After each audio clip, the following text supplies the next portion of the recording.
Feel free to take it away, Spencer. Thank you. Thank you, Rachel, for having me here today. Thank you, everyone who's tuning in. It's an honor to be here talking with each of you. So just a little bit of context before we get started. A lot of what we'll go over today is more high-level concepts and kind of the abstract behind what it takes to build a great website, as well as what goes into a great call to action. How do we set up the call to action? And then some general information about a better web for everyone. The presentation that we'll go over, and I'll share my screen in just a moment, it will be provided to you in that link in that follow-up email from Rachel at the end. This link will stay live for forever, so feel free to bookmark it and use it for reference. I'm a big proponent of, or I'm a big believer in the fact that you can't read and listen to me talk, and you may be more capable than I am, but I currently cannot do that. So I will more likely will not be reading everything on these slides. However, feel free to go back and read those at a later date. As Rachel mentioned as well, I'm more than happy to answer any questions you have at the end of this, and I've got examples across pretty much a very wide spectrum of businesses and industries of projects that I've had my hands on. We have our hands in currently. So any type of business you're in, I'm pretty confident we have experience there that we can help you there and answer some questions as needed. So without further ado, let me share my screen quickly, and we will begin. The name of this presentation is Staying Focused and Keeping the Promise with Your Website. As Rachel mentioned a little bit about myself, my name is Spencer Bunning. I am from East North Carolina. I grew up in Edgecombe County. I've been in Greenville for 6 years now. I'm married to a school teacher. She's way nicer and a lot more patient than I am. And I'm a dog dad to 2 dogs. This is one of them. Her name is Sadie. And then I am, like Rachel mentioned as well, I'm an award-winning web designer. My experience currently, I've been a professional designer for 10 plus years. I've been working with RedShark Digital for five plus years. Of my time with RedShark, and then as well as some freelance work, I've designed over 20 award-winning websites, and altogether have been a part of either project management, design, content, etc., of about 300 websites total. RedShark Digital, if you're not familiar with our agency, we're based out of Greenville, North Carolina. We do also have an office in Raleigh. We've got over 20 employees now, and that team consists of designers like myself, developers. We have some content creators, digital strategists, marketing managers, as well as some actual content and copywriters for our marketing services we offer. We have clients all over the nation. However, the bulk of our business is East North Carolina and the Raleigh market. However, we are capable of serving the entire country. These are some local clients we've worked with. You probably recognize all of these projects here. All these clients here are ones that are web design clients. Just so keeping it relevant. Obviously, our portfolio currently is about 200 clients. However, these are the ones that are kind of in our backyard that most of you should be able to identify with, and websites that we've done recently. All right, so to the actual presentation, enough about myself. The things we'll cover today is knowing your type. So we're going to focus on knowing the type of website that you need for your business and what goes into making a great website in that category. We will be focusing primarily on marketing sites just because that's going to be the bulk of them, I imagine. However, we will touch on a couple others. We're going to focus on keeping the promise, and we'll go into that a little bit more. But ultimately, no one stumbles upon your website. They come there from being either referred by someone, being given a business card at a networking event, seeing you in Google, seeing you on social media. A promise has been made to them that they bought into enough to click on. So how do we allow your website to keep that promise to the user? After that, we'll move into defining conversion. We've got your users there. We're going to define what we want them to do. We obviously want users and customers to understand what they're there for. We want them to get what they need, but they're there for us. Our website's a tool to convert users into customers and clients. So what does conversion look like for us in regards to priority? And then from there, after we understand our conversion, now we determine the anatomy of a great call to action. How do we actually act upon that conversion? When we go through the steps of this website, you'll recognize that we've given the customer a lot of information. And now all we're asking in return is a little bit of action from them. So what builds up to that great call to action? After that, we'll go into some general information about the web, establishing consistency throughout your site in regards to visually, and then also your brand on a global level. And then we will go into a little bit about a better web for everyone, focusing on responsive design and understanding how that works with regards to mobile and tablet sized devices. Know your type. With inside websites, types of websites and their purposes here.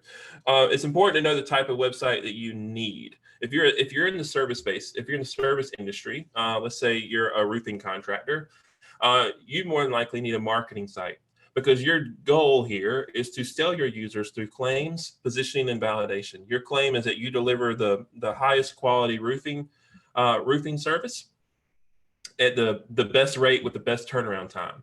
Through that claim, we have to position you that you're capable of doing that, and then validate it through testimonials or reviews or project, or like suppliers that you use, case studies of projects that have been for past homes you've worked with, as well as maybe a gallery of sorts and things like that.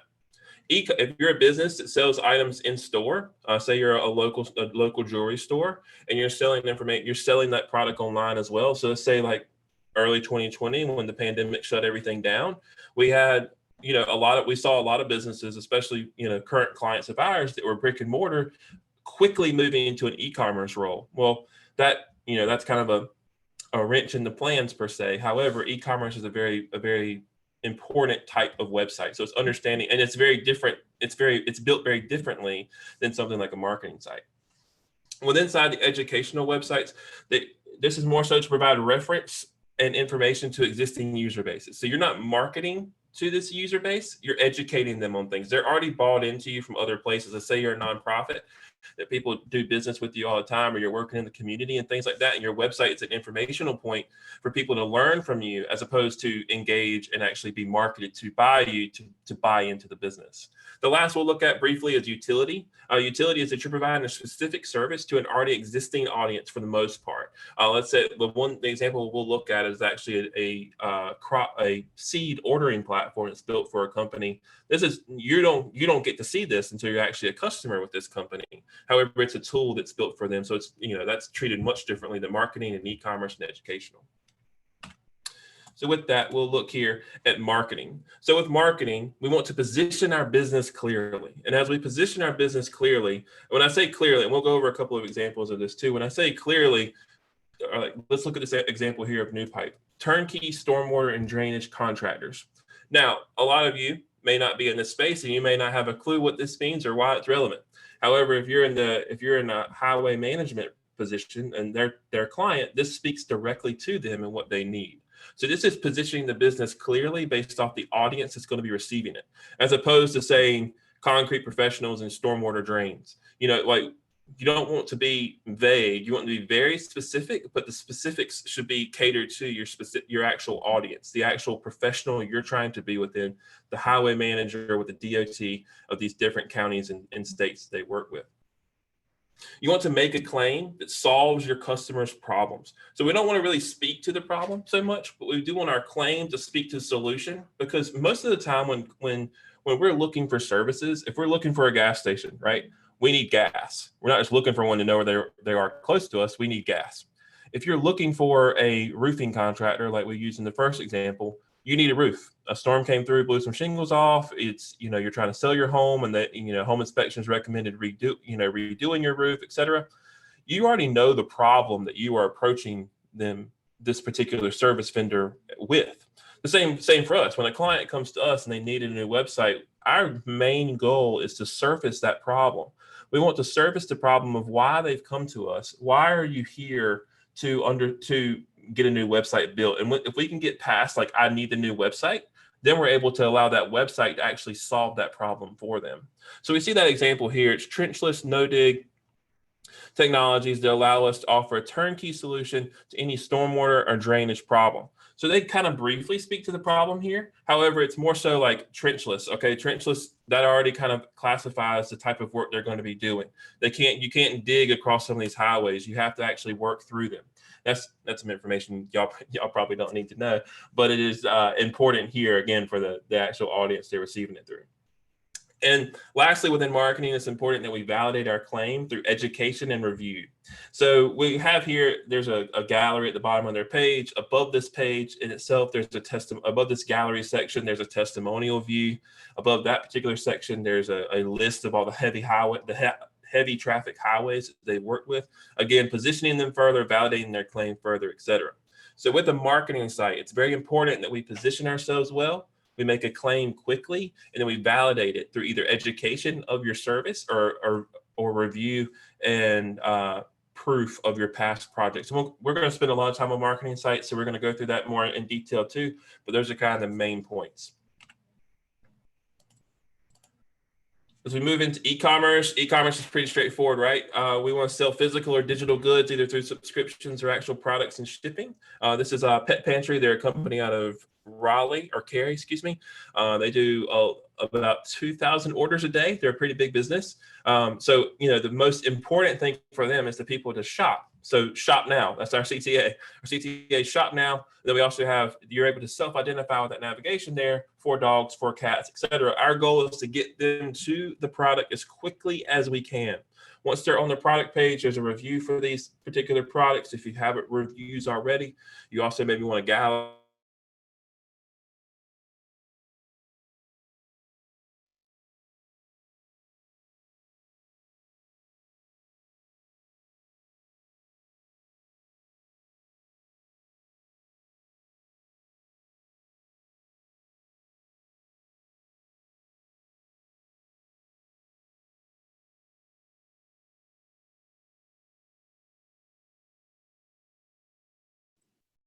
Spencer, I accidentally muted you. I'm so sorry. Okay, no problem. I'm so sorry about that. That's okay.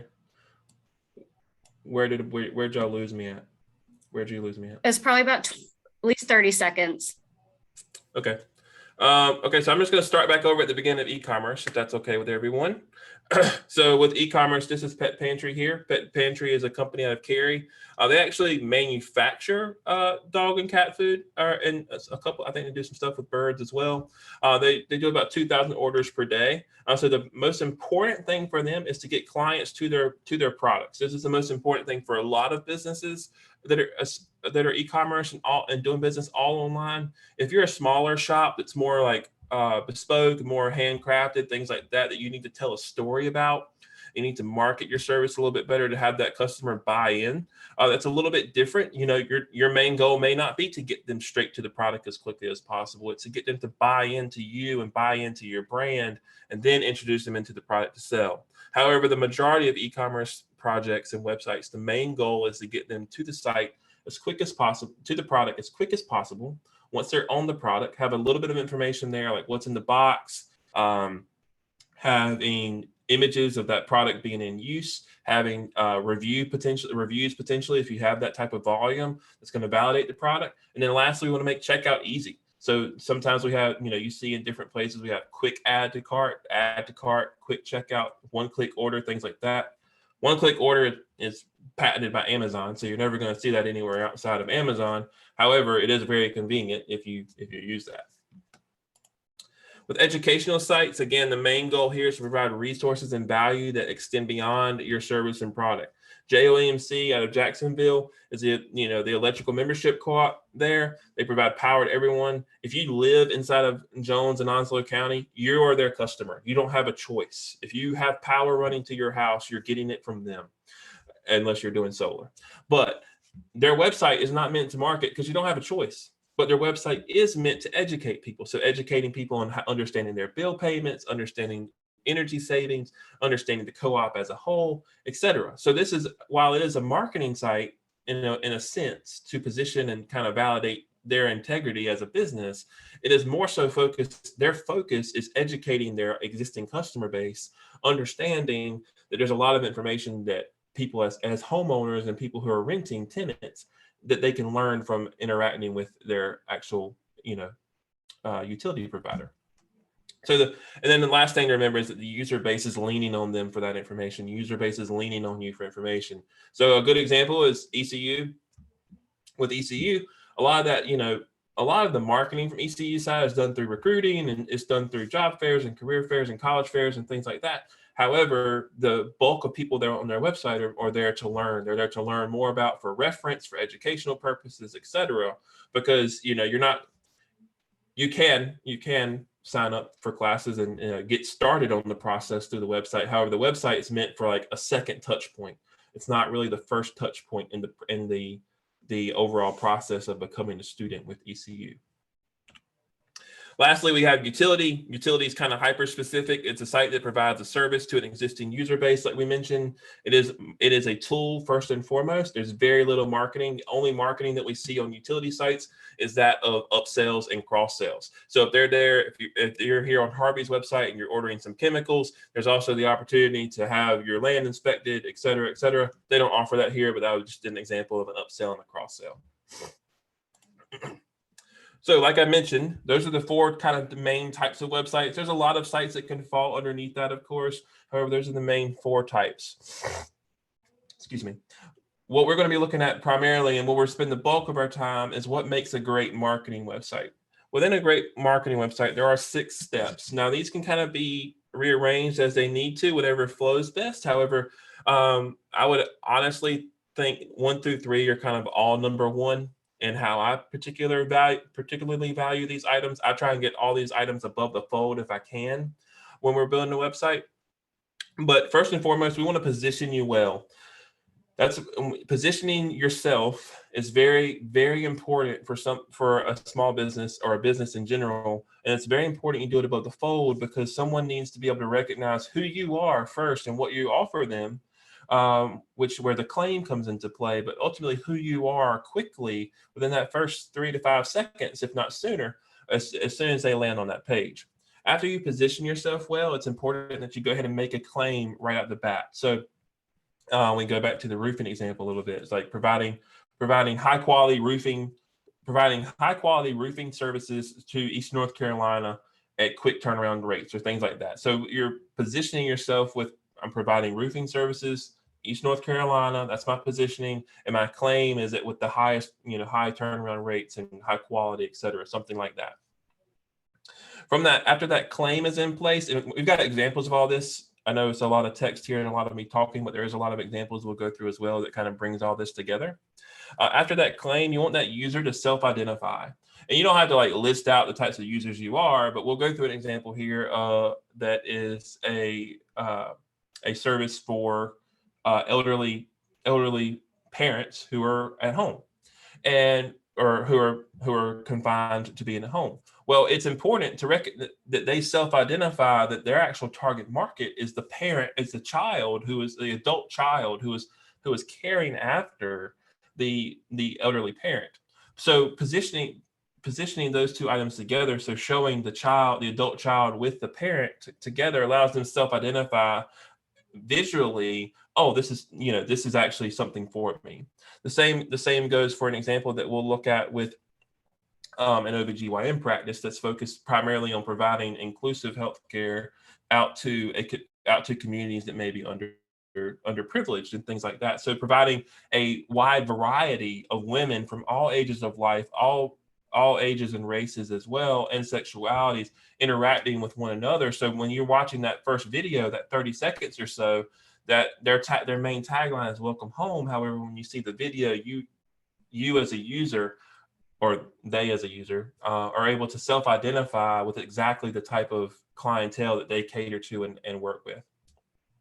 After we self-identified, it's kind of someone's bought in a little bit, right? We've given them a little bit more information. They're bought in a little more. We want to introduce them to the process, what it looks like for actually working with you as a company and as a business. After we've introduced that process, we want to begin validating that claim immediately. So either we validate it through more information, we validate it through, again, case studies, reviews, videos, testimonials, or galleries. And then lastly, with point 6, we want to go ahead and begin converting them. So whether that be an email lead gen, a phone call, schedule an appointment, request a quote, etc. We'll go over conversions a little later, but we want to go ahead and capitalize on that momentum that they've got going through. So if you look here, these first 5 items are us giving, right? And maybe that was 5 givings, I don't know. But we're giving to them a lot here. And all we're asking for at the very end of this is for them to convert. So it's within marketing websites as a whole, it's all about attention arbitrage. Excuse me.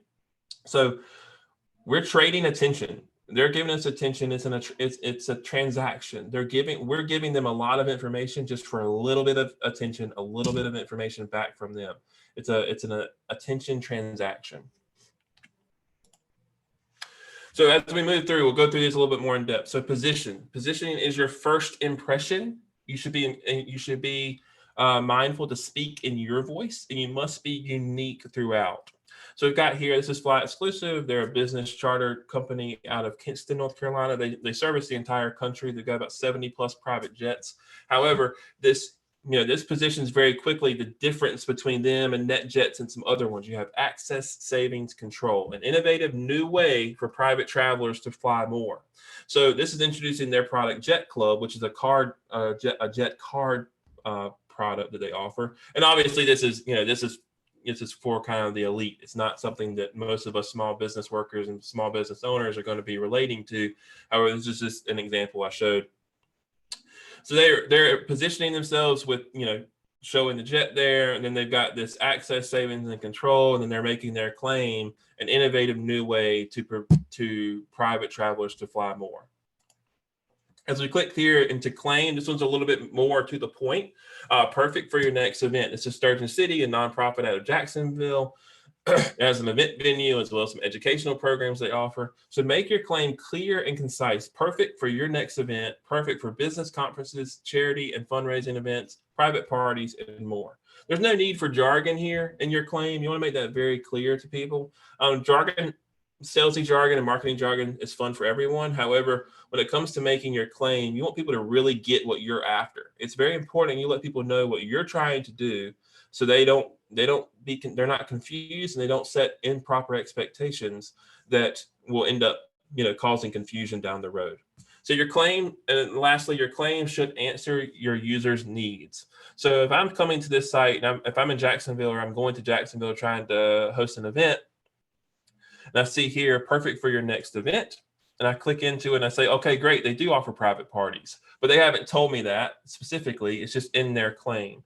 They haven't said, are you looking for a private party, et cetera? Or, in my mind, it's like, I need somewhere to host a business conference, or I need somewhere to host a conference. When I click onto this site, I see it right out the bat, perfect for business conferences. Very clear, very concise, and it's inside of their whole claim itself. So perfect for your next event, perfect for business conferences, et cetera. So click through into self-identification. This here is Painting Peacock. If you have kids or enjoy painting, I strongly recommend you spend time with Susan and Ashley over there. They're great to work with, their whole staff, as well as it's pretty fun to paint and do things like that. So it's important when we self-identify. If this is an actual video, and unfortunately it won't play right here. However, it is a video, and in that video they have dogs and cats with paw prints for paw print art. They have kids smaller than this, actually newborns, doing some hand and footprint stuff. They have people of all ages painting with them. So it's perfect for everyone, the entire family. They use a video here. However, further down as you go, they introduce their senior night, their ladies night, their family day, TGIF, etc. They have some different themes they do. So they do that through imagery. They have some past projects that are there, not case studies, of course, but case studies can be used. Another example of self-identification is if you only service a particular region, having a map of your service areas. We will look at an example of that. Having a map of your service areas so people can recognize, oh wow, they do service my area. That's perfect for me. Logo quilts of past clients. If you are a B2B type business, and you are focused primarily on, you want the same type of clients that you've had in the past, or maybe you don't want a certain type of client, so you don't show those, you only show the ones you do want. If you look at our website, you'll see that same type of logo quilt that I showed at the beginning here, which represent businesses that we A, work with, and B, want to work with more businesses like them. So businesses can recognize, okay, well, this particular company is a 100-person company. Okay, well, we're a 75-person company. We're kind of in that same role. This particular business is a five location restaurant. Okay, well, we're a 10 location restaurant. So it's great that they know how to work with multiple locations inside of the same business, et cetera. So those are just some things that are kind of subliminal, people recognize on their own. So click through into the process here. The process is needs to be a clear explanation of how you work. This is Lucas Research. They're a diabetes research company out of Moorhead. And it's important here. You recognize here it's complete the volunteer interest form, complimentary appointment. There's a couple other pieces of process down there. For a business like this, when someone's going in for research and things, it's very important that we do teach them what being a customer is like for them. It's important to keep it short, keep it digestible, and keep it visual. So you see here, we've got this clipboard, complete the volunteer interest form. Once you fill out the form, it's reviewed by Dr. Lucas to see if you might qualify for a study. It's very quick. You can skim that very quickly and read that. Again, we'll go through a couple of examples of that, like in the actual scroll, the real world side. We look at validating here. Your validation must pair nicely with your claim. So we look over here at Rogers Breakaway System. We'll look at this website as a whole a couple of different times, but they're a baseball-based company, and it says industry leading. If we see right here, industry leading here in yellow, and then right beneath it, there's Little League approved. So they validate pretty quickly with this logo quilt, the same way we saw with the self-identification and a couple other logos that are working with them. So industry leading and then Little League approved, which is a big deal. If you have kids in the Little League, something that's actually approved by that league is a very big deal. It's important to note that when you're validating, it's not only validating you, it can also validate your service. So we have times when clients come to us and they have a business that's a really great idea or a product, a really great product, and it's so great that people, and so unique that people just don't know about it yet. So not only do we have to educate, we have to market and position the actual business or the entity, we also have to position the service as a whole. So we're having to educate users on the need for something while also selling ourselves as the best fit for that need when they're ready to convert on the idea itself, not just you, the person. So a lot of times it can be validating a need for something. And the way we validate the need for something is by providing statistics or numbers that position the overall service as a whole, not just you with inside of it, if they already know. Another way to validate, we've already talked about this a couple of times, is testimonials, case studies, statistics, and then galleries of past work and projects. And then lastly, we'll move it. That step 6 is to convert them. So we want a clear call to action. We'll go over that a lot more, so I'm not going to spend too much time there right now. We really want one strong call to action. We want to make it very clear what we as business owners and what we as marketers want them to do. It's what we want our customers to do. We'll go over that more in detail. But sometimes there are two. There's two here on Breakaway Base. We'll talk about that as well. And then we always want to end in action. So the end of our sites, the end of our pages, we want to end in action. The end of our navigation, we want to end in action. We always want to end a user's journey with the opportunity to act upon the information they received from us. Examples of converting can be form fills, product purchases, email signups, phone calls, etc.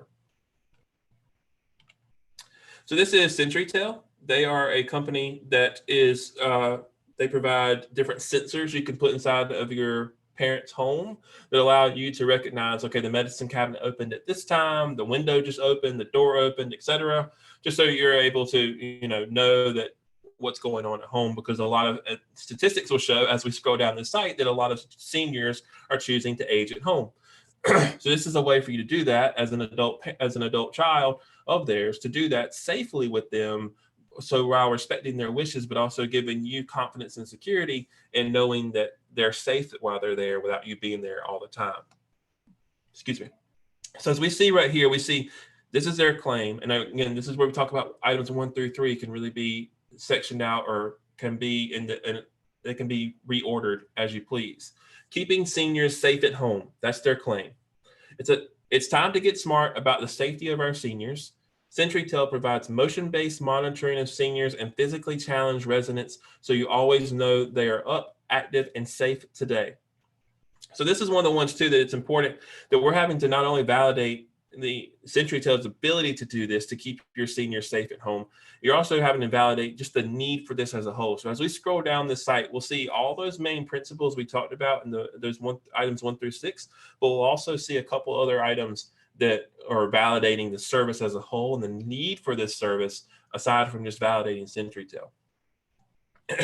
As we scroll down, we do have a pointer of these, we've got our main call to action here as get started.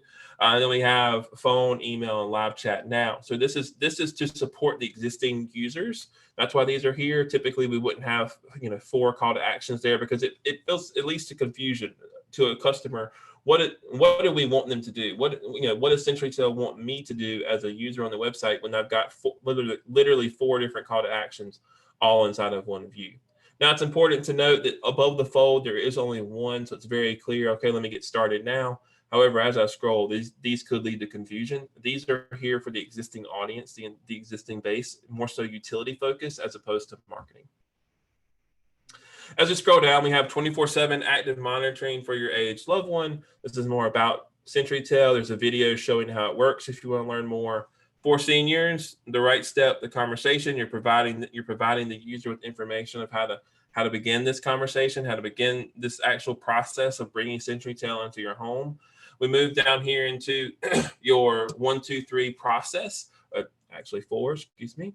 1 through 4 process here, where it's there's a concern for your senior here. You're at the convenience of installing this within a moment. There is an app letting you know that you can monitor it from your phone, not just you don't have to use a computer, things like that. And then so what do you get from that? What do you get from the actual service itself? Excuse me, I'm going to get this dock out of the way. It won't. There we go. All right. As we scroll down, we're introduced again to the CenturyTel Core Pack. We're introduced to another point of conversion where we can actually begin. This is something that everyone who goes through CenturyTel has to have. So this is kind of like getting them started there. We scroll down a little bit further. This is our point of validation for them. We have testimonials from past clients. There are 5 of them. We really recommend not putting more than 6 or so, just because that's a lot for people to scroll through. It's also a lot for people to kind of digest and keep up with. If they haven't made up their mind by that point, they're probably not going to convert right now anyway. So we don't want to bog them down with things. And over here on the right-hand side, there is a point of validation for 54 million seniors that are 65 or older inside the U.S. That shows the need for this service. 76% want to age in place. Okay, that shows the specific need within inside of them for this type of service that will work for them. 1 in 4 seniors fall each year. Okay, that's important for the child to know of a concern, a safety concern. And then 24/7 is how often the actual monitors will be censored for you. We scroll down, we've got our footer. Again, there's some secondary CTAs down here for sign up and subscribe to the newsletter. But overall, we have our claim. We then position ourselves. We validate it down here with some more information. We have a couple of different call to actions. As we move in here, this is more small business side of things where we have a HVAC company. Let's just go down, 1 call, 1 company, a family business you can trust. So they're positioning themselves here, their family business, that you can trust them. It's very clear what their call to action is here with schedule an appointment. As you scroll down, there's the who we are, more information. We have a point of validation here that they are a carrier authorized dealer, which is important. If you have a carrier system already and you need someone, that's helping you self-identify, but also validate their experience and their professionalism, their credentials. We also have the opportunity of self-identifying here. So not only are we introducing the user to the services they offer and giving them the opportunity to jump into these parts of the site, but it's also introducing them and allowing them to self-identify. Okay, great, you do electrical. I need help with this particular outlet or this particular appliance, etc. So scroll down a little further. This is validating again. They've been in business for 70 plus years with our history right here back in 1947. And then we scroll down some more, see how we're different, the process of what's like working with them, our validation here with our testimonials. And then we have another self-identifying moment to help you recognize our services our service are your neighborhood. Our service area is your neighborhood. And then so you're able to see that if you're living in Wilmington, Delaware, okay, perfect. They service this area. If you're also living if you're living in Newark, they service your area as well. So this just helps you understand, okay, they service my area, I'm going to go ahead and contact them. So self-identification can look very differently based off the type of service and the type of what's most important to your user. Again, it's important that I've said that a lot of times now, I feel like, but it's important to know your user, just like with the new pipe piece. Their business is very, very niche. So it's important to know exactly what they're looking for and use those words. They almost want to confuse other people. They only want to make sense to those who are needed. If your business focuses primarily on a certain service area and requires you to go to the actual home, then it may be beneficial for you to position and validate yourself here by allowing them to self-identify with the service area you offer, the zip code that you service, the city name, the county, etc. So click through. This is a medical professional, a physical therapy company out of Boston, Massachusetts. Boston, Massachusetts. Our highly skilled, compassionate physical therapists are dedicated to achieving the best outcomes for patients of all ages and conditions across the South Shore. Peak care, peak results. Get to know us. We found when working with them that a lot of their patients don't actually convert in the first time. They actually would contact them, and then they decide if they're coming back to them or actually going to work with them or come to them for services. They are typically referred to them from their primary physician. So it's a little bit of a consult and conversation more. So we actually opted to have their call to action here, which would be get to know us. And as we scroll down, we do have this immediate point of validation from the patient's perspective, giving this testimonial here, making this person personable. John Mann, this is actually him. It's not just a random profile photo, but it does allow some sort of that personal touch for them. Here, ready to help with contact us and free injury screening. Contact us would be that hard CTA. That's what we want people to do. We want people to contact them. However, if they're not interested in actually contacting yet, we still have this softer CTA on the right here for the free injury screening. Scroll down a little bit more. We have this introduction to services, but also self-identifying that I'm most interested in aquatic therapy. That's what's been recommended to me by my primary physician or whoever actually did, or the surgeon who did my surgery, et cetera, things like that. Other popular services, specific services that are needed, again, helping you recognize that maybe you don't know that spine therapy is within inside of physical therapy. As we move further, a little bit more about us, we scroll down, we have this information of those recent articles with the last point of the self-identification showing the cities they service. They actually have offices, and then showing the specific services that are offered at each one of those. So again, those 6 items look differently all the time, but they're still the same main points. Those same main points. The last example we'll look at here is actually going to be Axiom. They are a higher education style platform that integrates all data from various platforms. So we have data integration for higher education. Now this particular website that fully documented and supported is actually a ticker of different words that bring all that together. It's automated consistency and reliability of your data by integrating all of your existing data sources. So there's 2 things they want people to know, that this particular client want people to know. They want people to request a demo, because if they could have a demo with people, they showed that they had over 70% conversion if they can have a demo. And then also they wanted to show the video of how it works, because if people saw how it worked in the video, typically they would contact them to schedule a demo. So we have our navigation here: product, integration, insight, support, partners, and then request a demo, ending in action, like we already talked about. And we also have how it works. So maybe this allows them to buy in with this claim, this position allows them to buy in a little bit more, get to know Axiom, how it works, showing you a video. As we scroll down, we have some information here, some digestible bits that flexibility for the changing world, process your data automatically, and then connect your SIS to any data source. Then we scroll down here, this is our real point of self-identification for the university or the college that is working with them.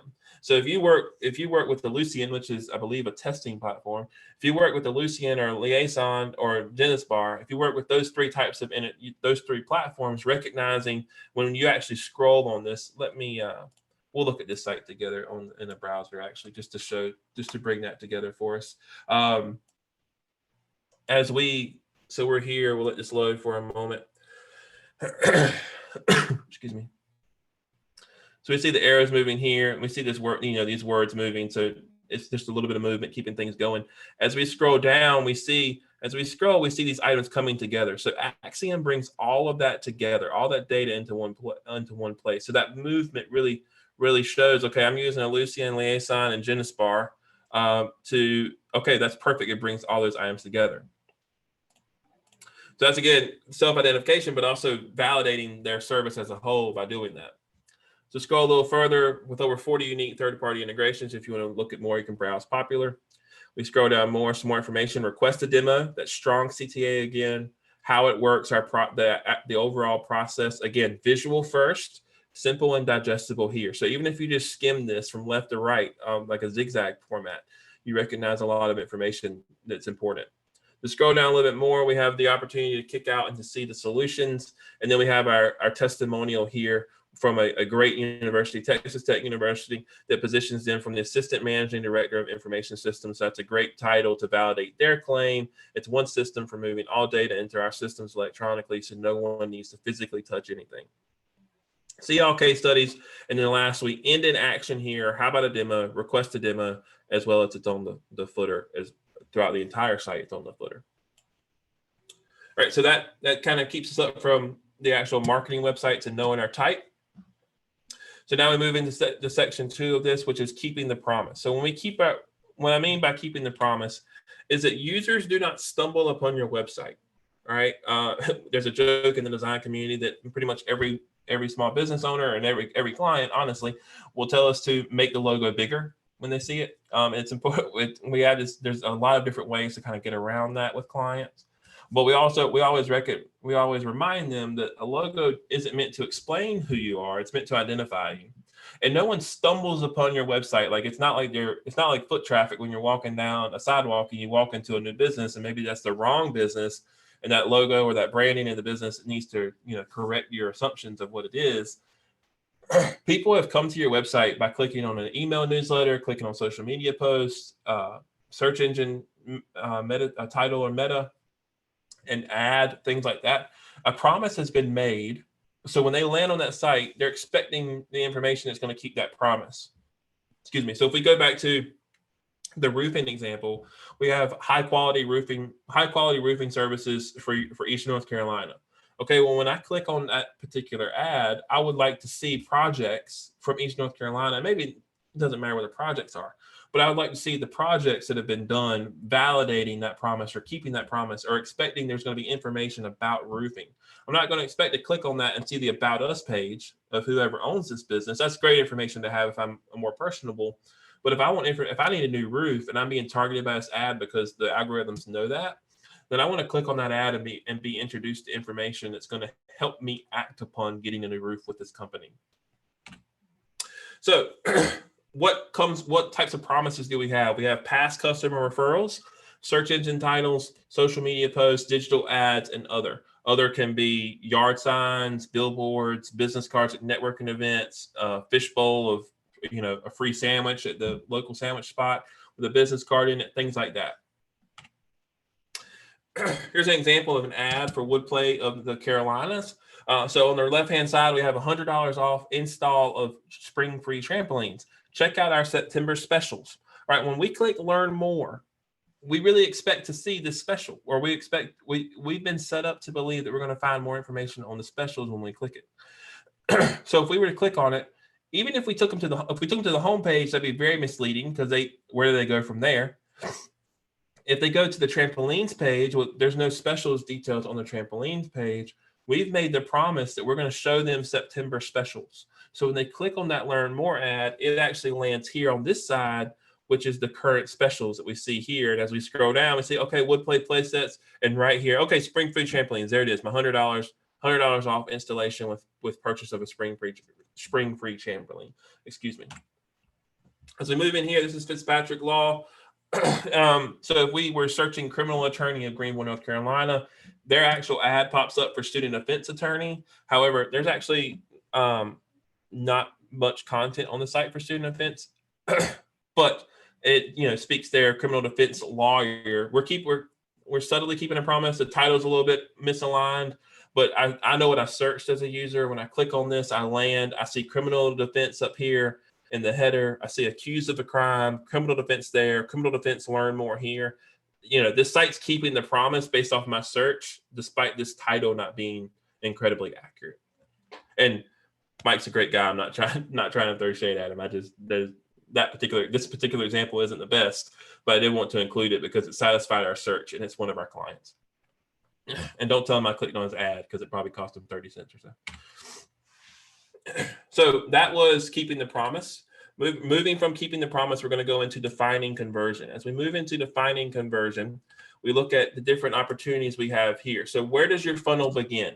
For us at RedShark, our funnel begins with a web form. We want people to submit a form with their name, business name, the type of service they're looking for, and their phone number and email.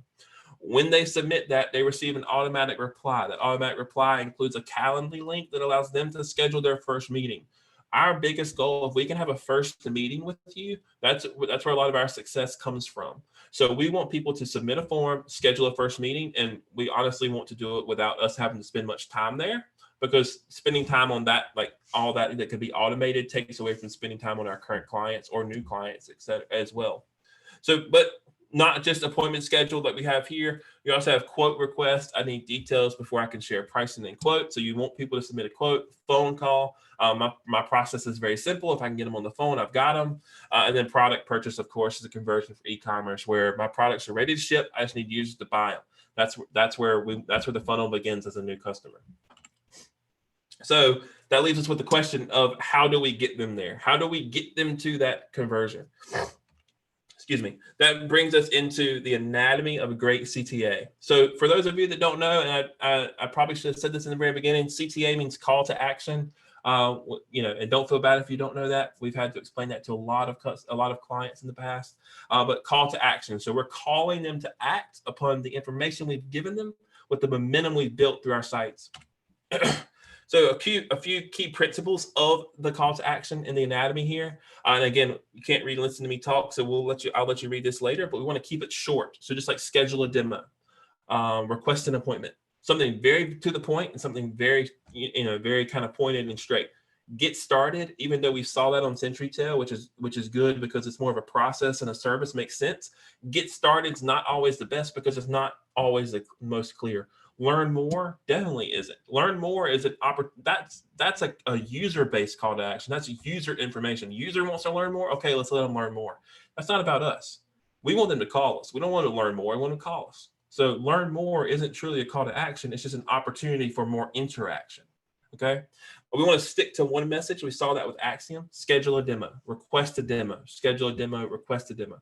So the most important thing to them is the demo. Consistently repeat that same thing to them. As we move through, we do want to think about what the customer will care about. So like I just said, that we have this point of interaction or an action. We want to be mindful of what the customer is there and cares about. But again, the website's a tool for us. Call to actions, get users in our funnel.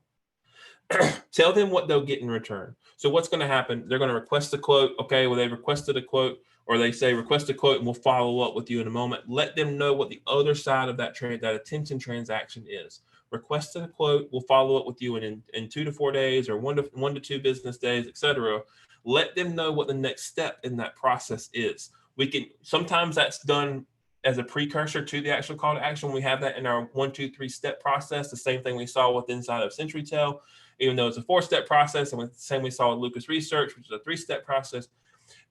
We use that process itself can be like schedule an appointment. We contact you for this, then we send you your perfect product, or we come out on site and solve your problem, etc. We introduce them to what's going to happen on the other side, but letting them know, again, it has to start with them. We don't want to crowd our content with CTAs. I think Axiom has the most amount of CTAs that we'll see on some of these sites. However, they only have one CTA. It's very clear. Request a demo. It's the same one over and over. And those are orange. If you notice that, those items on Axiom are orange with request a demo. Everything else is blue, which is more like points of interaction for people. That's what we talked a little bit about with regards to the primary CTA and the secondary CTA, as we're having that information for them. And lastly, you want to test, and just test again. You'll see things as they go, like learn more. Maybe you start with learn more and doesn't work, even though I strongly suggest you do not do that. Maybe call us doesn't convert. Maybe it does need to be a web form. Maybe you find that your users don't want to call you. They want to send a submission. They want something that's a little less of a commitment because they're not ready to have a conversation right now. You can have both of those items. Excuse me. You have both those items in regards to your A/B testing with whomever you're working with for building your website. Another piece here that's very interesting is that studies show that it's best to present your CTA within the first 60% of your site's content. So more so with this, there's actually data. It's just more kind of a general consensus. There's not actually a study for me to reference here, but it's what's been said for several years now, is that the bulk of people will actually get through about 60% of a website's content and the individual web page's content before bouncing or being ready to act. So if we give them an opportunity to act, they're getting kind of bored or getting kind of like, it's becoming a little bit monotonous for them in that skim, or as they're actually are digesting all that content. If we know that they're already going to start to kind of like fade a little bit at that 60% mark, let's give them the opportunity to fade where we want them to fade.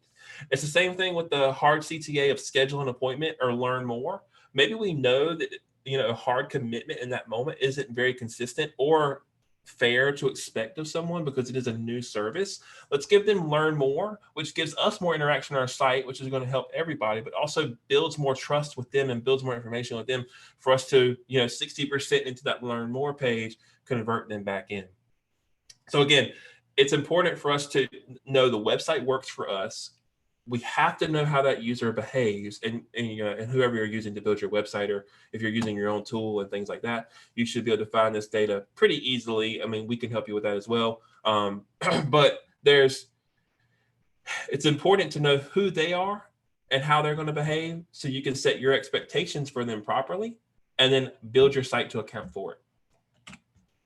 As we move through, we'll look at a couple of examples here, or not a couple of examples, excuse me, the kind of like the main 5 points here. We want to be clear and concise. Again, learn more is not clear. Call me is. Learn more is great for customer and client and user interaction. It's great to get them through another part of the site, but learn more doesn't result in a phone call for the most part.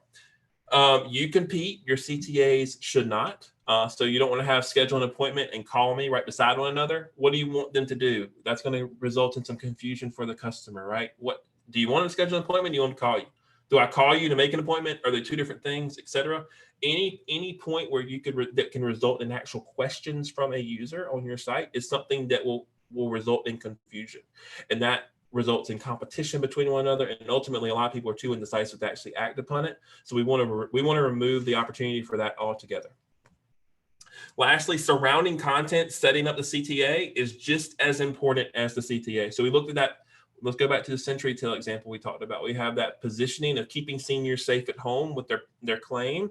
And we have that positioning of more information about how their service actually works, which props you up for, okay, great. This checks all of my boxes right here in about 3 sentences of content. Let me go ahead and sign up or get started with the actual process here.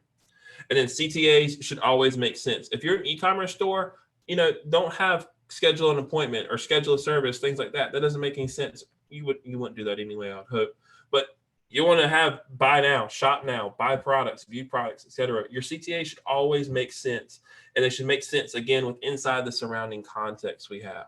So if we look here at Raw Plastic, Restoring Another Waterway, they're a great organization. They focus primarily on cleaning up, rivers and creeks and ditches and things like that from plastic waste. They have a mission to rid the world's waterways of plastic, which is very noble, of course. They also take those items they recycle and they build products out of them and sell those back. So Raw Plastic, Restoring Another Waterway, they stay in business because people buy products. So Shop Now is their biggest piece. Now, they do need a subheading underneath here to really position them a little bit further. However, Shop Now is pretty clear to folks. And then See Mission is that kind of more like point of interaction. So a call to action and a point of interaction, which is See Mission. As we scroll down, we see them cleaning up. We see the products being recycled here, and then the actual products themselves, their bowls they have there in the middle. We scroll down a little further, you're introduced to the process of collection, disinfecting, sorting, and shredding, and then they repurpose those products out and then Get to Know Us. We have this point of validation of how large the actual plastic problem is and plastic pollution problem is in our world. That number is actually probably close to, I think it's like 10 million. The number actually ticks up in the website animated, and then they're introduced again. We're ending in action. We're ending in action with being able to shop and buy the product with some earrings they have here. If you shop all, it's going to show you their phone cases, their bowls, and things like that. LaborQuick is a staffing company. They're a staffing company that both works with actually providing staffing solutions to businesses, but also providing employees with actual jobs. So they work with the actual companies, but they also work with the workers. So it's companies seeking workers, workers seeking work, construction, staffing solutions, and more. That positions them pretty well there out the gate. While they serve both of these audiences, it's important to know that businesses and companies are the ones that pay them. They're the ones that pay for the workers they have. So their main call to action here is find workers now. That's the one they want to be seen. And then also they're still pretty old school. They want people to call them all the time. So we do have this call us here. However, we did strongly suggest against it, but let's just focus on the find workers now because that's the most important one. Despite the fact they need workers to sign up, find workers now speaks directly to, I'm a business looking for a worker. I'm not like get started, contact us, nothing like that. It's very clear. Find workers now is what their main priority is, and it helps the actual business owners self-identify with they're the ones looking for me. As we scroll down here, we do have secure jobs for serious workers, find work today. Now this is a little bit more to the point and much more to the actual worker who's looking for work. As we scroll down again, we're introduced to the companies again as well for use labor quick today, contact today and call us. So scroll through master brand cabinets out of Kinston. For their careers recruiting page, we have apply now, see how it works. As we scroll down, we've got these points of validation. They do have jobs available. The types that you can self-identify with these types of jobs they have available. The process of how it works for them, followed up with the CTA for apply now, validation here from the testimonials. Then we scroll down with some more kind of points, key benefits here. And then we end again with start your career with master brand cabinets today with apply now. Again, ending in the whole website itself ends in a CTA and also this section here. Pugh's Tire and Service. I'm sure some of you are familiar with this particular brand, Frankie and all of them. This is a website we built for them. I guess during the middle of the pandemic or sometime in 2020. There's a lot of CTAs happening here, right? We have request a quote, schedule an appointment, shop tires, schedule an appointment. Request a quote and shop tires both can result in actual transactions of commerce. You can actually pay for your tires. You can pay, that quote can be converted into an order and pay for it. That's why we have both of those. Those are more valuable. However, schedule an appointment is less of a commitment for folks, and it's also very valuable because obviously they're scheduling an appointment to come in. So that's why we have both there. And because with shopping tires, they have to order those tires and have them there for you, whereas schedule an appointment, that could be for an inspection and things like that. So this does kind of break a few of the rules, but it is valuable to understand why it's breaking the rules. As we scroll down, we've got shop tires. Again, we're ending in actions. Shop tires, schedule an appointment, view locations. Scroll down a little further, schedule an appointment. With inside the tire sections, the context of setting up this call to action is find your tires. Scroll down a little further, this point of validation, been in business for 75 years, and then the testimonials as well as you scroll through. Rogers breakaway base system we have. We looked at this earlier, industry leading breakaway base system, shop bases, learn more. This is our strong call to action of actually shopping. It's the e-commerce store, buy our bases from us, etc. And then learn more is that point of interaction because it is a fairly unique system. And if you don't know how breakaway base system works, you may need to learn more about it before you drop the $300 a piece that they cost. As we scroll down, we're introduced to more opportunity for commerce and product purchases, breakaway bases, one-time home plate system, double first base. And again, these CTAs are unique for each one of these. Shopping in, shop home plate, shop double first. Scroll down some more, shop breakaway bases, shop breakaway bases. This is a photo of it working if you're curious of how it works. It's to prevent kids and adults too from like hurting themselves with a breaking ankle, shins, etc. You hit it with enough impact, the base actually pops off as opposed to like hitting it and your bone popping into it. Sorry, that's probably a little gruesome, but that's how it works. That's point of validation here from the Elizabethtown Men's Softball League, former president there, John Schaefer. And then we have some more points of information there for installation. This is more utility, honestly, but information and reference for their existing user base, which with the install instructions, home plate install instructions, and then breakaway base in action. So we'll move quickly through establishing consistency. Establishing consistency is very important with regards to do not make the user think. Again, every time we make the user think, that can introduce them into opportunities for them to set expectations that we didn't give them. There's nothing wrong with users setting expectations, and I don't want to sound like I'm hard on the user, but I do want to make it clear that the website's a tool for us, not for them. It's a tool to convert them to our customer. So don't make them think. Give them things simply, and then give them things accurately based off the understanding you want them to form. So that way it sets you up for success when you do begin having a conversation. So we talk about don't make me think. Opportunities to not make users think is having consistent navigation. Excuse me. So users should be able to navigate your site with ease. So if you have drop downs on the homepage, keep your drop downs on the internal navigations. If you have a large utility footer at the bottom with a whole bunch of links and things, keep that in the same concept for them to be able to navigate through the site easily. If you have a lot of pages, make it very easy for people to get around and not be confused where they are or how they got there. Margins, just like within Word documents and things like that, your read lines, you don't look at a book and there's 7 different margins on one page or all within one chapter. It's all very consistent. For the bulk of our users, I imagine we're all left, right, top down readers. So, why would we break that up? A way to be very safe about it is always align left, always go top to bottom, right? Colors and brand identity. So it's important within inside of your site. If your logo is red and green, Christmas vibes. If your logo is red and green, we wouldn't really want to throw pink and purple in there, except for very important accents, of course, right? Because that throws things off. It makes it feel a little bit out of the norm. Why is that there? What's that referencing? What's the importance of throwing in a third accent color?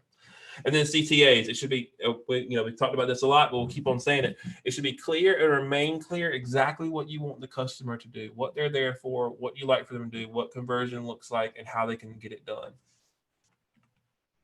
This is actually an example we'll look at together. This is a client of ours on the West Coast, and unfortunately, their site's now down. Wasn't expecting that. Sorry. Okay, so this is actually, I'm just going to talk about this a little bit. This is a client of ours on the West Coast. They're having this website built by another vendor. This other vendor truly ended up not being someone who is viable in this space, and unfortunately, it cost my client a lot of money. However, we are correcting a lot of those things, and unfortunately, I can't show this website. They've taken it down. However, with inside of that, you can see here this is kind of the exact opposite of how we want things to go. So we have interventional pain doctors. We have this navigation here on the right-hand side, no real call to action aside from the contact page. And then we have right here, we have, we help you find answers. Our team of experts will find the right treatment for you. Get back to doing what you love. So this in itself doesn't truly make the most amount of sense in our opinion, right? It doesn't make a lot of sense with regards to what they do. They're not speaking about specific treatments. You're not being able to self-identify with what they have. It's not speaking to actual pain doctors there. Now, of course, the logo's in the top left, and we know they didn't stumble upon us, right? But still, this isn't very clear. We help you find answers. Well, maybe you're not looking for answers. Maybe you're looking for treatment. And we see that here, but it's all the way at the treatment piece. And I found this link, so I'm going to open it up in a moment. 1 second.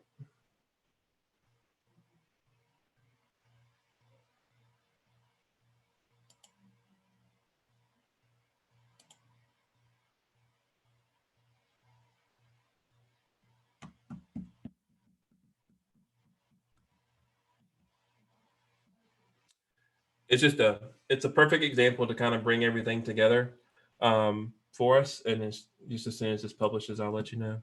We'll open it up. Here we go. All right, so I'll bring this over here. Okay, so something to note as well when we talk about consistency with colors. As we hover here, this goes to blue. We can all see that, I'm sure. This goes to blue. Blue is nowhere in their brand. Why is blue here? The client doesn't know. When we asked the vendor, they didn't know. If we click here on treatments, we see the right treatment for you. Let us help you achieve a pain-free life. Okay, this kind of makes sense. This works. Then we have contact us with a strong CTA and then learn more. Okay, well, learn more doesn't go anywhere. So that already creates a point of confusion for the customer. They click this. First of all, what expectation have they made to learn more? But also when they click it, it scrolls us down, but doesn't really give us much. If we click here into sacroiliac injection, and we scroll again, we have contact us and learn more. there's nothing more for us to learn because we're on the detail page. That's something that doesn't make sense, right? So, but we're not going to spend too much time on that. We're going to look at the actual margins here for us, okay? As we look at the margins here, we have one here on the left-hand side. We have one on the right that doesn't match the left. We have one here that doesn't match. As we scroll down, we also have this here that doesn't line up with that. It's not center aligned like this is. Doesn't line up with this. Scroll down a little further. This quote isn't referenced. No quote here. Scroll a little further. Now we have this margin introduced that goes outside the bounds of this one. Doesn't line up here. Lines up with that there. However, it still feels, pretty drastically off balance. And now we're right back into this. Our space between sections doesn't line up, etc. And then we break out into another margin. Now, my goal here isn't to, kind of throw shade on them and a lot of praise on us, but it's just showing the example of when we're auditing websites for clients, either marketing or new website builds. Those are the types of things we look at, because that in itself, like this in itself truly looks a little, I'm not going to use the word sloppy because that's a little bit aggressive, but it looks unprofessional to say the least, because you've got one and then this one's off and then this one off. It's almost like a stair step down. And that's something that, again, consistency, like when you read a book, it doesn't look like that. When you read a magazine, it doesn't look like that. Newspaper doesn't look like that. And I know those are print forms versus a digital form, but the way we read English and the way we read most modern languages, it's the same across multiple mediums, not just digital. Rogers, we looked at that a lot, but we'll look at it quickly again. We've got this green and black we see everywhere, this strong text. Yellow is an accent for them in different areas. It's used very minimally. As we scroll down, got green, got black, got green, got black. We use yellow to reference here with the former president. We use it here for the point of reference for the phone number. We use it up here just to break up that green and white a little bit. It's used very intentionally, and it is also part of their brand. So with that, the last section of this will be a better web for everyone. A better web for everyone is just kind of like talking about responsive web design. So a lot of people say mobile first, mobile friendly, and my mobile site, things like that, etc. They're referring to responsive web design. Responsive web design is an approach to web design that makes web pages render well on a variety of devices and window or screen sizes from minimum to maximum display sizes. With inside the web, we have what's called the box model. Okay, if you used Squarespace in the past or have heard of it, if you've watched any YouTube video in the last 3 years or listened to any podcast, you've probably heard an ad for Squarespace. Squarespace builds their name because of the box model, because it's squares. You're placing squares, those squares stack atop one another. Now, you can put a circle in a square, and it looks like a circle, but it's still a square to the web and a container. It's a more sort of rectangle sometimes, but everything breaks down to some sort of box. Okay. In the desktop, let's show you the desktop. We have 4 columns of boxes. As we move into a tablet view, maybe say portrait or landscape, whichever, those 4 columns of boxes may break into 2 columns, and then those items stack on top of one another appropriately with one another. So we move down a little further. We have the actual mobile version, which all of our content is still there. It's just stacking differently on those boxes. That's a very straight to the point way of understanding how content behaves on a site. You can see that in a lot of ways by taking your site and by taking a browser and just dragging it from left to right and seeing how content behaves as you bring that screen left to right, stacking on top of one another, where it goes, etc. We'll go through a couple of examples quickly. Pews, for example, here. We have left-hand side, we've got the site as we scroll down. All right, so we're looking at left and right over here. All right, so where your first price is your right price, that section stacks on top of the promotions here on the right-hand side. So we see those 2 stacking. We have our proudly serving East North Carolina for 75 years. As we scroll down, we're gonna stack from left to right, so top to bottom. So we're gonna go tires, service, locations. We move into our choose pews section, where we have Sam there working on the van. We scroll down a little bit further. And then, so this section's a little different, right? So we were stacking from left to right, top down. However, it's also being intentional and understanding that showing a bunch of tire brands doesn't really set us up for success. It sets up for a question of what am I looking at? So then we're kind of at a disadvantage. We have to educate them on what they're looking at as opposed to setting their expectations clearly. So we opted to do the brands you want on top for this. So going right to left, top down. So the brands you want, find your tires, and then you can actually see as we scroll down the actual tire brands they work with most. And then we have our point of validation here for a devoted technician. We opted to hide the arrows here because arrows don't matter anyway. You're going to swipe on your phone when you're looking through those. If you got that far, but you can see how things stack now. As we look here, we see the CTA stack left to top, and then we got rid of this extended navigation here in the utility nav and just focused on the main parent items, of course. So click into this one, Rogers. You're probably tired of seeing this website, but it is a good example of a lot of these principles. As we scroll down, you see we've broken out these 6 columns of logos into 2 columns, so a 2x3 section. We broke this to be left to right, top down. As we scroll, these 2 particular sections here help us see, again, being very intentional about how we set our items up for responsive behavior. So we have our image on the top and then our text beneath. And then as we scroll here, we see these 2 sections are a little different, right? Because where it kind of plays well visually in a desktop view, kind of zigzagging back and forth, you don't zigzag back and forth across a mobile display. So breaking that text to be left aligned, top down is more appropriate as when you're scrolling this in this form here. We introduced them to the testimonials here again, and then our utility opportunities there for us. So we click through. The last example I believe I have in here is master brand cabinets. As we scroll down, we can see where this information stacks on top of one another. We break these 3 columns here into a single column. We move into our process section where, again, we go left to right, top down, apply now. We bring that smiling face there to talk about the success of working with master brand and how it makes her happy. And then we bring in our full benefits of working with master brand. And lastly, follow up with that call to action of apply now.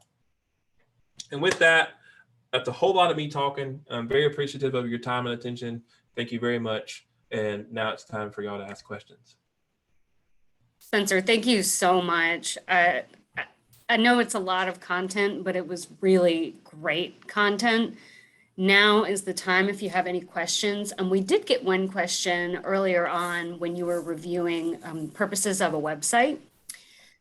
Someone asked, can a website address more than one purpose, or is it more desirable to keep a singular purpose? I think you mentioned like somewhere for marketing, somewhere more for like function, that type of thing. What are your thoughts?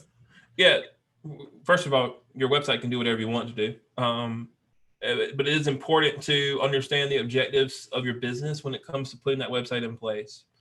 So if your website's a tool that's going to generate leads for you because you need leads and you're a service-based business, then you need to be lead focused. If you're a website that maybe, let's say you're a mission-based nonprofit that also has some like a store or a product you sell and things like that. So that would be more so marketing and information side, but also you need to sell products to stay in business, kind of like how Raw Plastic is. You would take those 2 opportunities and understand which is the more important one. And then I guess the question from there would be understanding what's your existing, like how big is your existing audience? Where are they coming from? And what are the channels that's bringing them there? Are they coming with the expectation to be able to purchase from you? Or are they coming with the expectation to learn from you? Are they coming with the expectations to be able to benefit from a service you offer to them immediately, something like a utility, or even learn further with reference? A couple of examples. Nonprofit sites are really great examples of like multi-objective platforms. Like Martin Pitt Partnership for Children is one that's really great for that. Dorcas Ministries out of Cary is really great for that. It's a great question. It's just understanding both of those objectives and then knowing where your traffic is coming from. What are they going to expect first? How can we satisfy what they're after first, but also present them with what we want them to see and what we want from them? That's awesome. Thank you. I see a lot of information regarding video and maybe some more interactive elements on websites. What's your positioning there? Do you feel like it's always necessary to just have something visual that may be moving and more engaging, or what are your thoughts there? Video is really great for the self-identification side. It's really great for the process side as well. So let me see. I think it's good. It's gotten a lot better in regards to like how we can bring down the size of video so it's not slowing the web down much. It is very quick because a lot of you you hear this. I'm really big into politics and like watching congressional hearings because what nothing like watching paint dry. But they always say, a lot of politicians always say, is that America doesn't read the book anymore. They watch the movie, and that's why they insist on having hearings and things like that, which to an extent is true. So I use that a lot. It's like people will, I'm not going to say they won't read the book anymore, but they're more likely to watch the movie before they read the book. It's so like if you're okay with it, I'll share my screen again and I'll show Yeah. let me pull up a couple of examples real quick. Excuse me.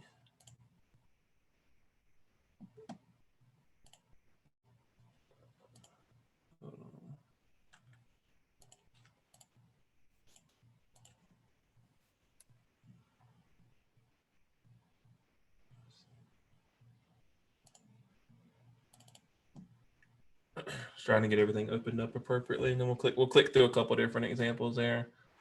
Video testimonials are really good for a lot of people.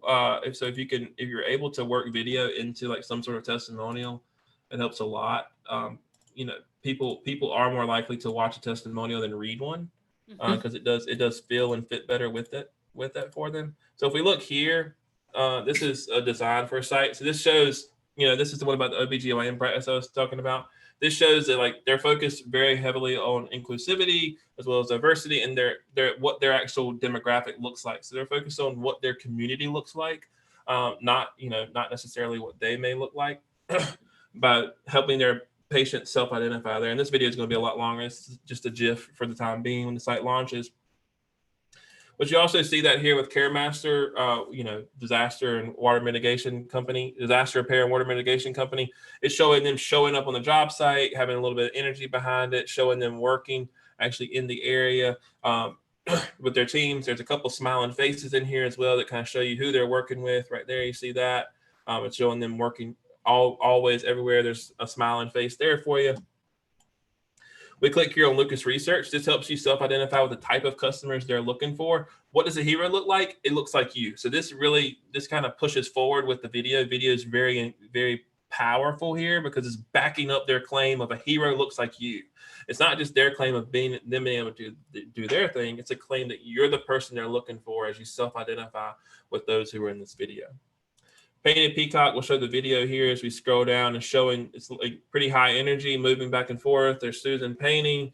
We show the actual painting process. You're learning what Painted Peacock is. It's a local paint your own pottery and creative studio. If you don't know what that means already, this is showing you how it looks like. Okay, great to do stuff with kids. Oh, personalized gifts. Oh, that looks like a newborn. I've got a 6-month-old, etc. Again, video is very good for self-identifying with different areas.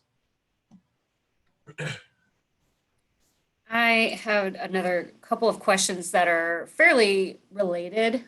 Okay. So I had one that asked, and I get this question a lot too, so I'll be very curious to hear how you respond. One said, how do you find web assistants for a very small, slightly different business? They mentioned that you seem to work with a lot of large businesses.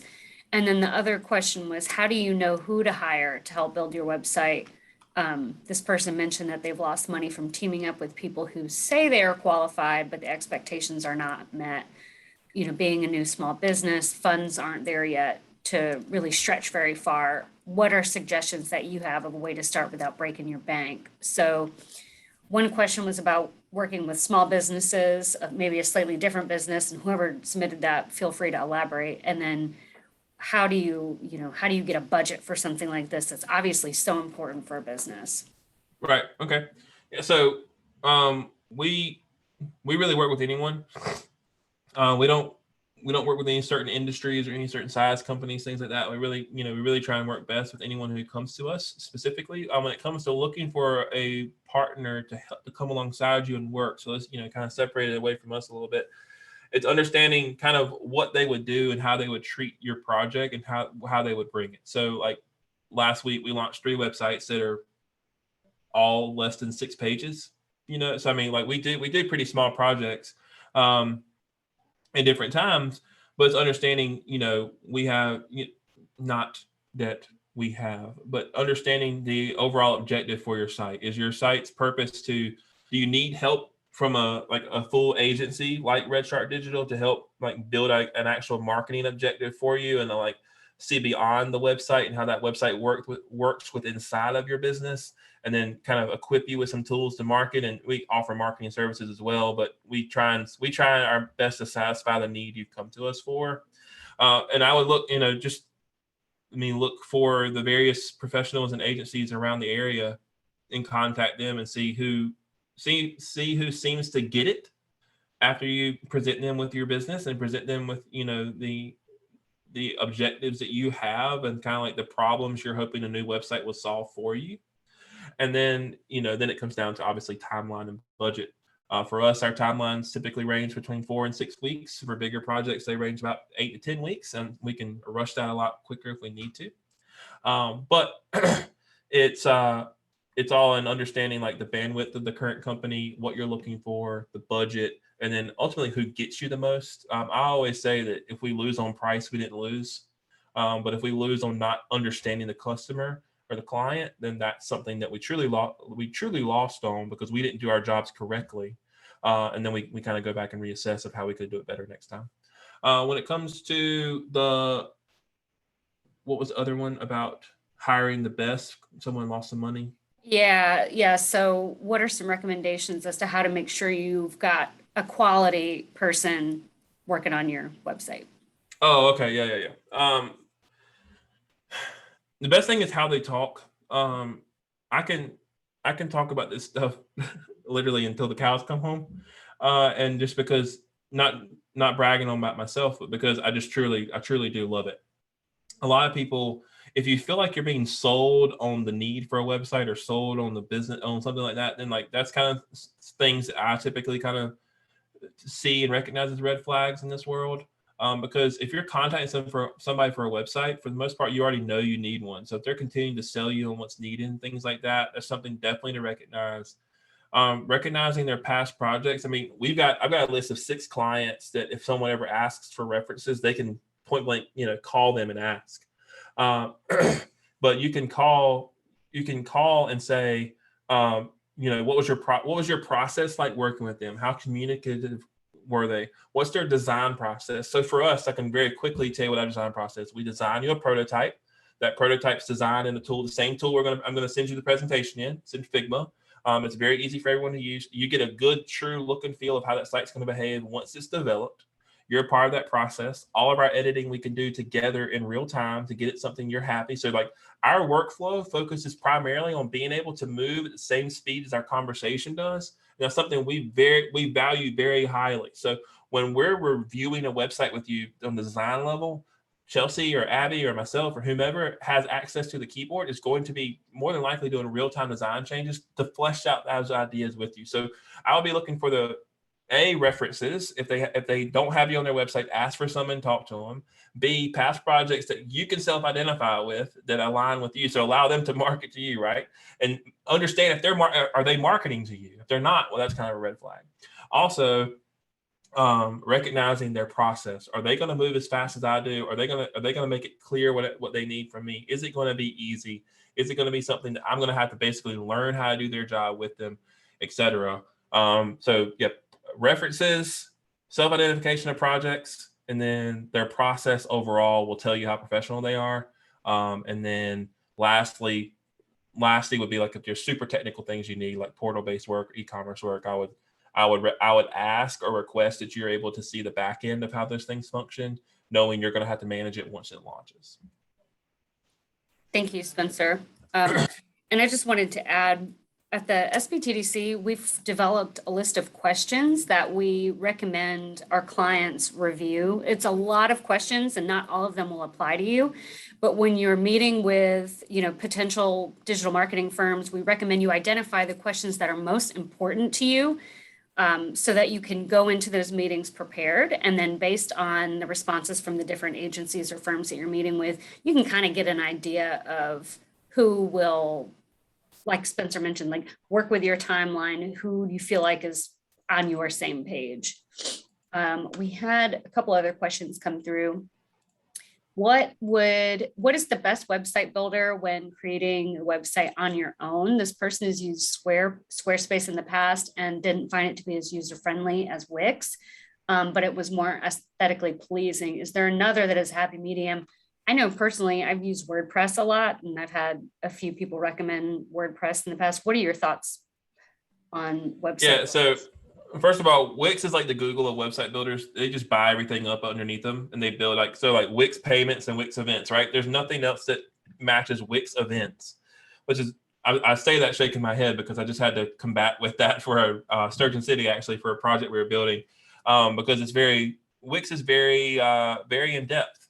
Their new platform, Editor X, allows you to have much more control over your site, so not so much their template and pre-built things, which is very convenient. We have not personally explored that yet. However, it is, I'm seeing a lot of good things about it.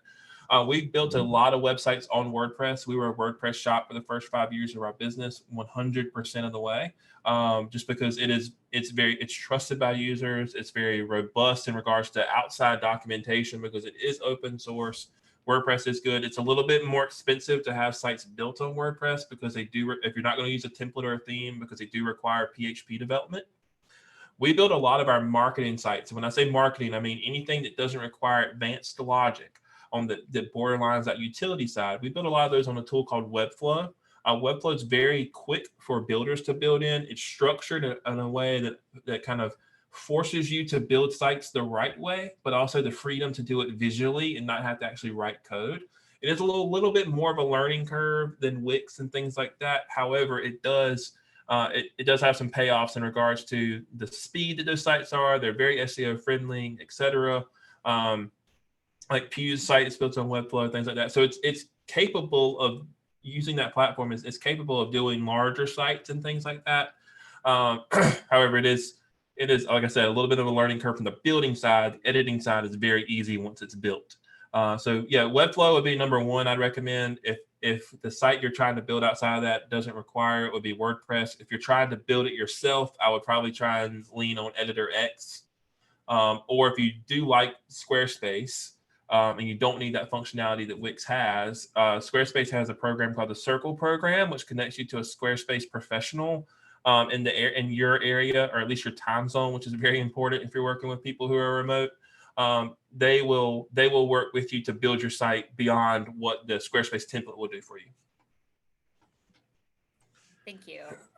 And just to mention this to those that are still on, we'll be putting these resources together in the doc in our follow-up email as well. So if you miss something or you're not able to capture everything, no worries. I will make sure that gets addressed.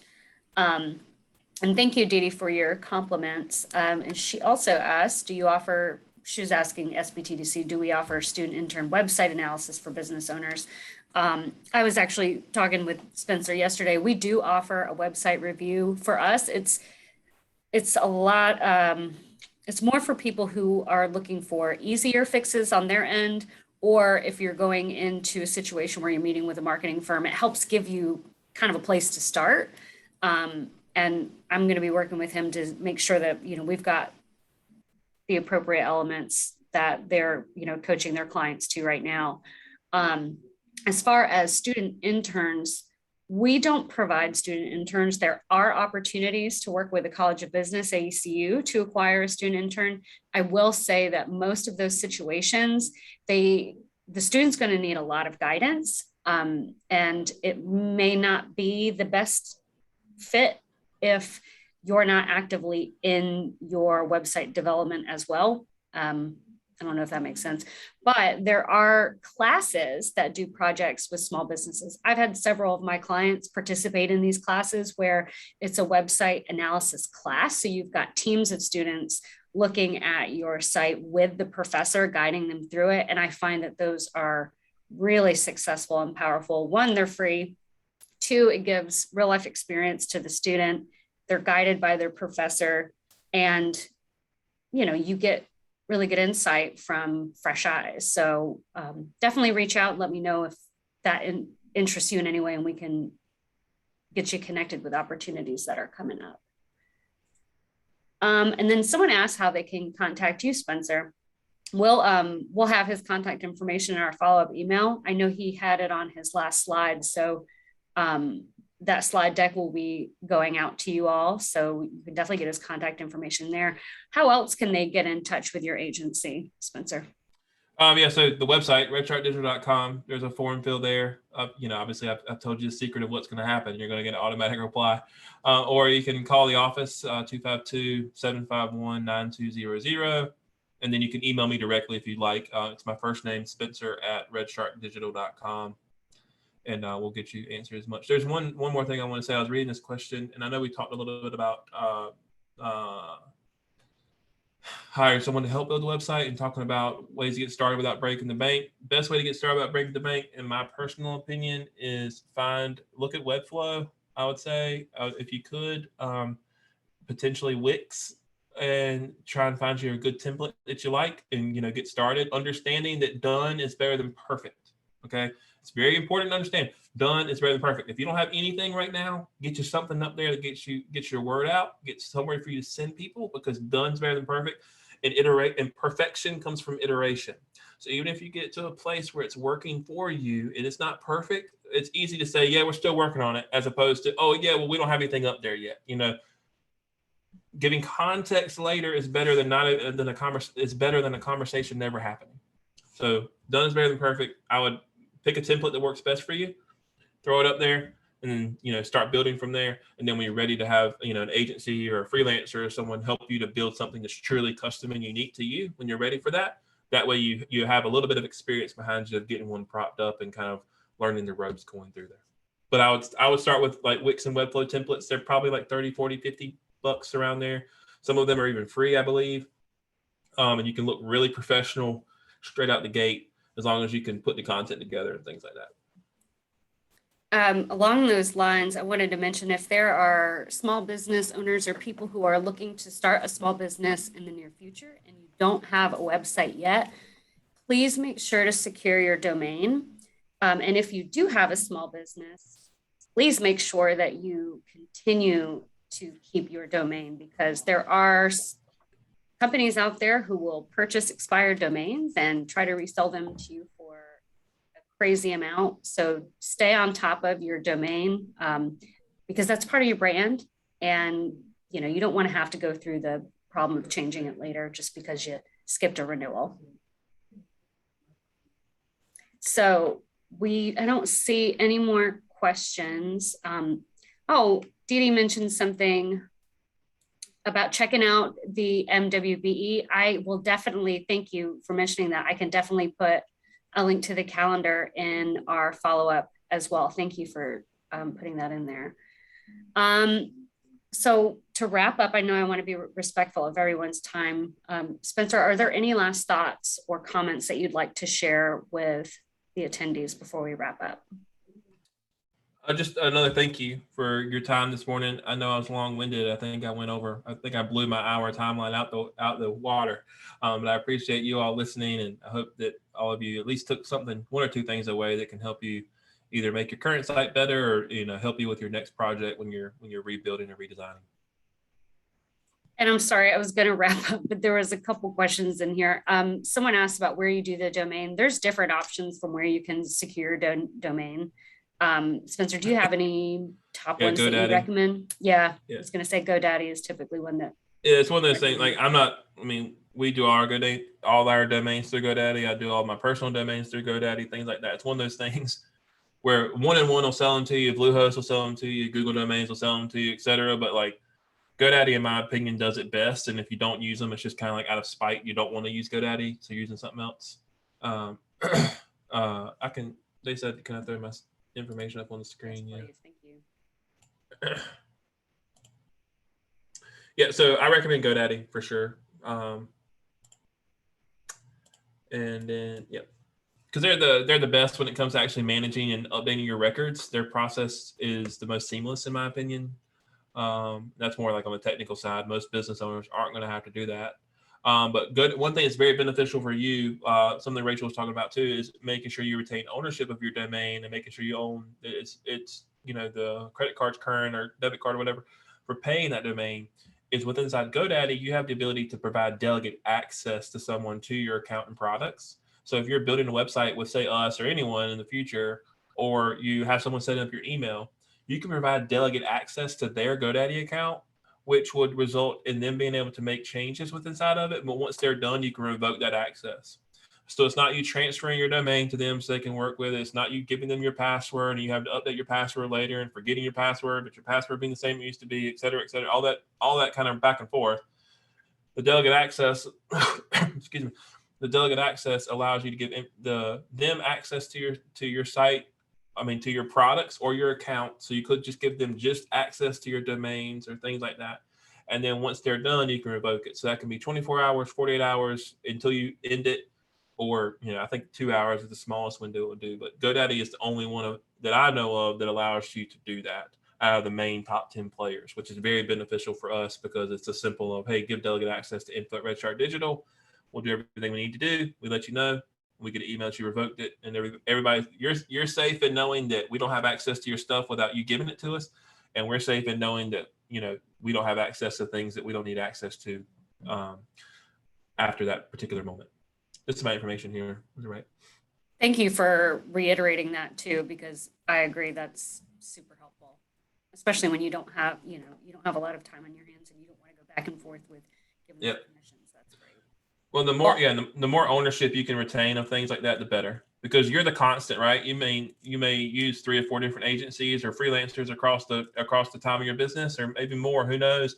But you're the constant piece. So the less things can change hands and move, the more confident and easy it is for you to manage everything. Agreed. Well, thank you guys so much. Great questions too. And thank you, Spencer, for staying on late. We definitely appreciate the content. We do have one more session next week at the same time. So I will include the registration information in my follow-up email as well. We are still working on getting the recording uploaded from last week. I will check in on that, but we are recording these sessions. So at some point they will be available and we'll make sure to send them out. So thank you guys so much. I hope you have a wonderful day and hopefully we will see you guys next week. All right. Thank you. Thank you. Bye. Thanks again, Spencer.